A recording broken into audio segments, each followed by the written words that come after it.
Cellphone. Oh, oh, ay. Ala, hawak na, ala.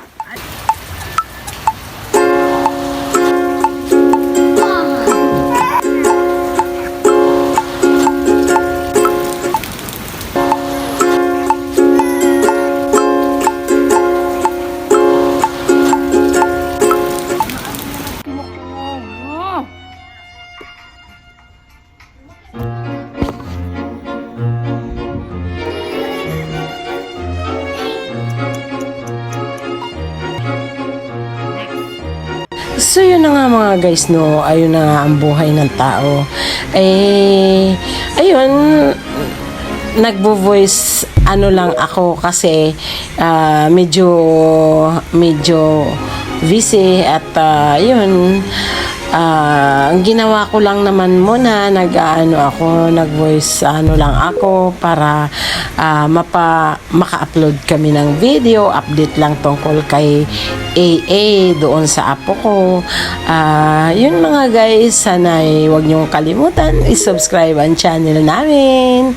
At saka mga guys, no, yung apo ko, yun natutuwa naman ako. At parang totoo pala yung sabi ng tao, no, pag may apo ka, parang siyang nagdudugtong ng buhay mo, char. Totoo nga, kasi sa totoo lang mga guys, parang sobrang dami kong sakit nung wala pa si AA, wala pa siya sa buhay namin dito. So nung kinuha ko sila doon mga guys sa Cavite, sa Naik Cavite, doon nag-uumpisa mga guys na parang dinugtungan ni AA ang buhay ko. Minsan parang nakakaiyak, kaso lang bawal, hindi tayo iyakin na tao, char. Kaya mga guys, no, kaya kayo, kung may apo kayo, hindi naman first apo ko si AA. May apo ako sa una. Yung mga unang panahon bago ako nag-abroad, nakapag-abroad ko ng mga panahon, 1990s. So, may apo ako dati. Ngayon mga guys, kasi parang may second family ako na ito na sila. Yung anak ko ngayon, na nagkaroon siya ng anak. Yun nga lang mga guys, no, ang buhay. Hindi natin hawak ang buhay ng tao, pero dapat Diyos lang ang kukuha ng buhay mo, hindi yung ibibigay, kukunin mo ng sarili mong buhay. Hindi mali yun. Kaya yun mga guys, kwento ko lang kasi mga guys, no, ako kasi mga guys, kung sa buhay ko lang, wala pa si AA, padoktor ako ng padoktor mga guys. Lagi akong nasa doktor mga guys. Kaya tama nga yung sinabi na pag may apo ka na, no, inaalagaan. Siya yung nagdudugtong ng buhay ko, char. Ang saya. Masaya rin ako mga guys. Masaya ako sa buhay ko na nandito may apo ako na inalaga na isa kasi siya rin parang nagbigay lakas loob sa buhay ko. Kaya yun mga guys, please wag niyong kalimutan i-subscribe ang channel namin para mga guys, pandagdag panggatas yung subscribe nyo. Char. Kaya mga guys, no, maraming salamat sa pagsubaybay nyo sa amin. At shoutout nga pala sa Roxip Vlog. Maraming salamat sa pagsubaybay sa amin. At shoutout na rin sa inyong lahat. Shoutout sa mga taga-subaybay namin dyan.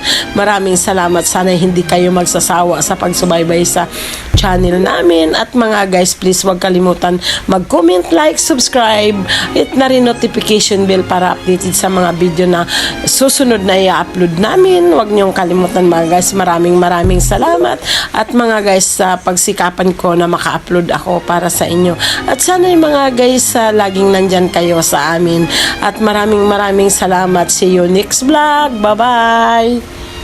Ayun na nga mga guys, no, dati bago pa lang si AA dito, minaalagaan ko siya, 1 month pa lang siya, wala pang 1 month siya, parang 1 week lang siya kasi kinuha ko doon after 1 week nilibing yung papa niya.